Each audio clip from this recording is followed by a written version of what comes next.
Alors aujourd'hui, j'ai envie de dire fini la rigolade, puisque je souhaite aborder ici une question visiblement sensible. Faut-il, oui ou non, créer une catégorie hard rock metal aux victoires de la musique?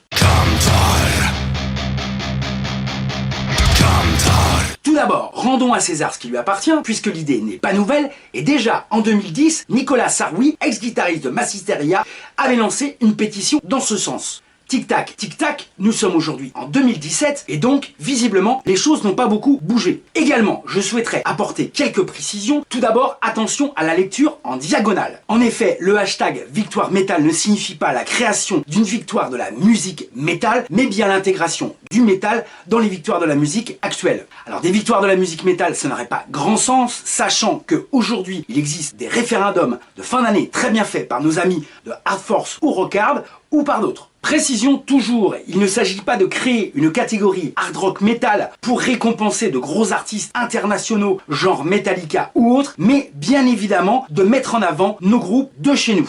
Donc il s'agit bien ici de la démarche d'un citoyen concerné au nom de la diversité culturelle et de l'équité. Et donc à minima, si tu penses que la question est légitime, je te propose d'aller signer la pétition qui se trouve sur change.org et dont l'adresse est située dans le descriptif de cette vidéo. Alors maintenant je vais m'adresser à toi, oui, toi le fan de métal. Alors on est un petit peu pareil, mais j'ai l'impression que tu es un petit peu rétif à la question. Le strass, les paillettes, les cérémonies à rallonge, les mecs habillés en pingouin, c'est pas ton truc. Et on peut te comprendre. Alors j'ai pu lire déjà des réactions. Par exemple, nous on a déjà le Hellfest, alors on s'en fout. Ou également, on en a rien à foutre de cette soirée à la con. Ou par exemple, on mélange pas dans la même soirée Jules et des groupes de métal. Ok. Donc si j'ai bien tout compris, pour toi le métal est une musique underground, qui doit le rester, parce que par essence une musique anticonformiste, et donc qui ne pourrait pas rentrer dans le cadre d'un programme grand public. Alors c'est bien joli tout ça, mais moi il y a un truc que je comprends pas. On peut pas d'un côté se plaindre que le métal, on n'en voit jamais à la télé, on n'entend pas à la radio, et en même temps, si on avait l'opportunité d'y aller une fois par an, eh bien on veut pas y aller non plus. Et puis il faut pas oublier qu'en février dernier, Gojira, groupe de métal français, a été nommé 2 fois aux Grammys américains. Avoue que ça aurait été quand même un petit peu ballot que les gars décrochent une récompense aux États-Unis alors qu'en France la catégorie n'existe même pas. Alors bien sûr en France on a des super festivals et on est très content de les avoir, mais il faut pas oublier que dans certains coins, à cause d'une image publique totalement erronée, c'est parfois un peu compliqué de monter des concerts. Alors l'underground évidemment c'est super, mais quand t'es un groupe et que tu te tapes 1000 bornes de camion pour aller jouer dans un bar pour 100 balles, et des fois ça donne envie de lâcher l'affaire.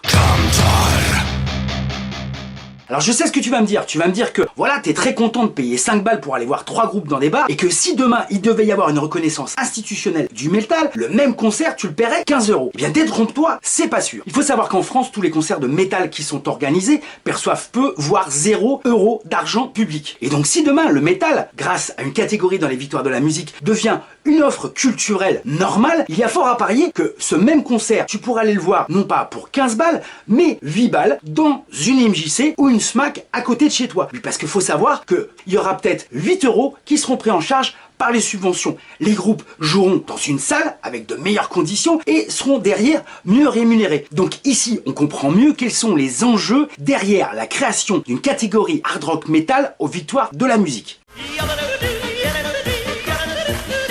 Donc là, je sais ce que tu vas me dire, finalement tout ceci n'est qu'une question de pognon. Eh bien absolument pas, mais on peut imaginer que les gens qui jouent du métal et qui ont envie de vivre de leur musique ne sont pas obligés de le faire comme des clochards. Donc si tous ces arguments ne t'ont pas convaincu, je vais sortir mon argument massu, qui est donc la Constitution de la République française, dont le préambule est la Déclaration des droits de l'homme, dont l'article 1er dit « Les hommes naissent et demeurent libres et égaux en droit ». Donc ce qui veut dire que tu es libre d'écouter du métal ou de ne pas en écouter, tu es libre de jouer du métal ou de ne pas en jouer, mais dans tous les cas, le métal devrait avoir le droit d'être représenté dans une cérémonie qui récompense les talents musicaux en France. Donc voilà, j'espère vous avoir convaincu. N'hésitez pas à signer et partager la pétition qui circule sur change.org, dont l'adresse se situe ici en bas dans le descriptif de cette vidéo. Je compte sur vous. Merci. Au revoir.